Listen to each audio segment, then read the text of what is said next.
Alors, dans notre chemin vers la recherche de la philosophie de la sagesse des anciens, on va maintenant passer aux stoïciens, donc après avoir vu les sceptiques et la philosophie d'Épicure. Alors, qu'est-ce qui se passe avec les stoïciens? Qui sait? D'abord, eux sont comme les autres, ils cherchent aussi l'ataraxie. L'ataraxie, on l'a vu, c'est la paix de l'âme, donc dans cette prémodernité, ils cherchent absolument à viser le bonheur qui consiste à avoir une paix de l'âme, une harmonie avec le monde. Alors chez eux, c'est encore plus marqué dans la mesure où le bonheur réel qu'ils cherchent, l'ataraxie, c'est typiquement c'est arriver à un état où on est en harmonie totale avec l'univers.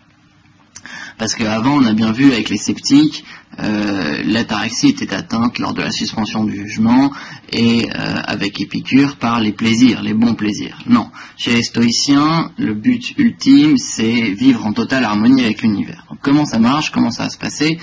Comment on va obtenir ce bonheur? Eh bien, le premier élément, c'est que le malheur vient du moral. Qu'est-ce que ça veut dire? Ça veut dire que ce qui nous rend malheureux, souvent, sont des éléments psychologiques. Les stoïciens se rendent compte qu'en fait, on n'est pas malheureux par la nature. Le malheur ne vient pas de l'extérieur, le malheur est intérieur, en son fort intérieur, et c'est un sentiment qu'on ressent au fond de soi. Et de là, ils postulent un autre élément qui est que l'homme ne peut pas tout faire. Qu'est-ce que ça veut dire? Ça veut dire que l'homme ne peut pas changer le monde, il y a des choses qui arrivent et auxquelles il ne peut rien. Et donc en fait, ce qu'ils veulent dire, c'est que ça sert à rien d'être malheureux par rapport à ces choses-là. Il y a une fatalité qui fait que telle chose arrive, et si jamais ça m'arrive, je serai malheureux certainement, parce que je la prendrai mal, mais je n'y peux rien. L'homme ne peut rien faire, il ne peut pas changer le monde, il y a des catastrophes naturelles, il y a tout un élément qui ne dépend pas de lui, et il n'y peut rien, et or, souvent, dans ces cas-là, même quand ça ne dépend pas de lui, il est malheureux. Et c'est ça, en fait, que veulent venir corriger les stoïciens. Et donc là, ils font une distinction extrêmement importante, qui est le fondement de leur philosophie, et de ce savoir-vivre, c'est la distinction entre choses intérieures et choses extérieures. Ils vont dire que voilà, dans la vie, il y a tout ce qui dépend de soi, et tout ce qui n'en dépend pas. Il y a toutes les choses intérieures, et toutes les choses extérieures.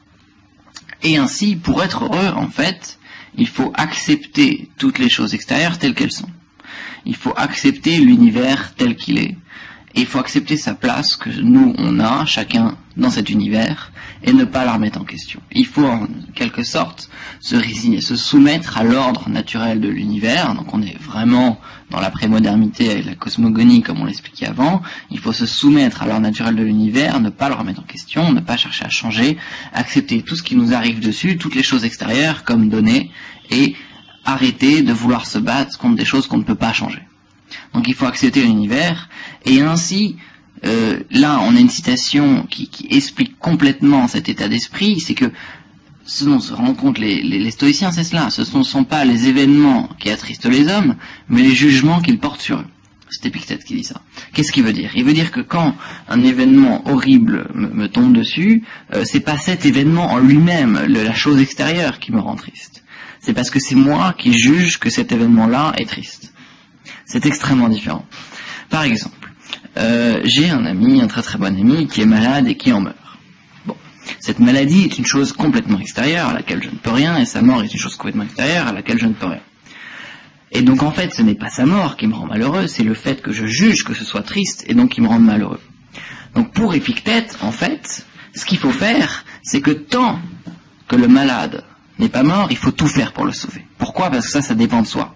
Il faut appeler des médecins, il faut l'emmener à l'hôpital, etc. Parce que ça, voilà, ça dépend de soi, et donc il faut tout faire. Une fois qu'il est mort, ça sert à rien d'être triste, ça sert à rien d'être malheureux, et donc il faut laisser passer, et il faut accepter. Ainsi, on aboutit en fait à un savoir-vivre, une méthode d'arriver au bonheur en 3 éléments bien personnalisés, qui sont le fondement de la philosophie stoïcienne. Le premier, c'est distinguer donc évidemment ce qui dépend de soi et ce qui n'en dépend pas. Et à partir de ces distinctions fondamentales, une fois qu'on sait faire la différence entre les deux, on va pouvoir atteindre le bonheur. Comment? Alors, en premier temps, il faut savoir être indifférent à tous les événements extérieurs auxquels on ne peut rien changer. Comme par exemple cette mort par maladie, on ne peut rien y changer, c'est comme ça, donc il faut savoir être indifférent. Il faut cultiver un état d'esprit qui fait qu'on ne porte pas de jugement négatif, on ne porte pas de jugement atroce, on s'y soumet, et on reste comme ça, et on n'est plus malheureux. Donc il faut apprendre à être indifférent aux événements extérieurs auxquels on ne peut rien changer. Et le dernier élément, c'est évidemment, en revanche, dans le domaine de ce qui dépend de soi, donc on a bien vu la distinction, dans le domaine de ce qui dépend de soi, là il faut agir au mieux. Il faut tout faire. Il faut tout essayer et se donner au maximum. Il faut pratiquer le don de soi au maximum pour, dans ce qui dépend de soi, tout donner. Et ainsi, par cette méthode stoïcienne, on arriverait à l'ataraxie, au bonheur, à la paix de l'âme. Alors, je pense que la meilleure métaphore pour résumer cette théorie des stoïciens, c'est la métaphore du jeu de cartes. Pour eux, la vie, c'est comme un jeu de cartes. Qu'est-ce que ça veut dire? Ça veut dire que quand on joue aux cartes, on reçoit les cartes qui sont distribuées par le hasard. On n'y peut rien, on ne peut rien y faire, c'est comme ça, un point c'est tout. Et ça, ce sont les choses extérieures. C'est ce qui ne dépend pas de soi, on n'y peut rien, il faut s'y soumettre. J'ai un mauvais jeu, tant pis. Et en revanche, une fois qu'on a reçu ces cartes, avec les cartes qu'on a aux mains, il faut donner le meilleur de soi-même et il faut essayer de jouer le mieux possible. Et ça, c'est possible, et ça dépend de soi. Donc voilà, les cartes qu'on reçoit, on n'y peut rien, c'est comme ça, un point c'est tout, et il faut s'y résigner et ne pas s'en lamenter, c'est inutile. Mais en revanche, avec les cartes qu'on a en main, il faut donner le mieux possible. Et ça nous mènerait ainsi à l'ataraxie, à la paix de l'âme, à l'harmonie avec l'univers, et à l'harmonie avec la place qu'on nous donne, et en même temps à essayer de jouer son rôle le mieux possible. Donc ça s'inscrit vraiment dans cette idée de la cosmogonie prémoderne qu'on a vue chez les anciens. Donc maintenant qu'on a vu un peu tout ce qu'ils pensaient, on va voir rapidement qui ils étaient. Donc il y avait tout d'abord Épictète, qui lui a commencé par être un esclave, qui ensuite s'est fait affranchi et a été dans plusieurs écoles de philosophie dans lesquelles il a appris le stoïcisme et ensuite l'a beaucoup enseigné.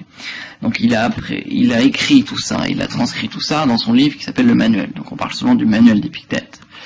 Le deuxième, qui a vécu relativement après, eh bien c'était tout l'inverse. Il n'était pas esclave, il était empereur.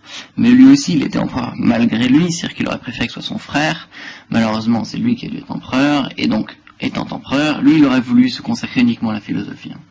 Mais bon, étant empereur, il a pris son rôle à plein cœur, et il s'y donnait au maximum, et ce fut un très grand empereur. Empereur romain. Donc, et lui a résumé toute sa pensée, tous ses écrits, toutes ses pensées philosophiques dans un livre très connu aussi. Ce sont les deux livres fondamentaux du stoïcisme. Le sien, c'est Penser pour moi-même. Voilà. Et donc vous retrouverez évidemment dans le manuel un extrait d'Épictète qui résume très très bien cette différenciation, tout d'abord entre choses qui dépendent de soi et choses qui n'en dépendent pas, ensuite donner le meilleur de soi-même dans ce qui dépend de soi et être indifférent à ce qui ne dépend pas de soi, et quelques citations des deux auteurs principaux.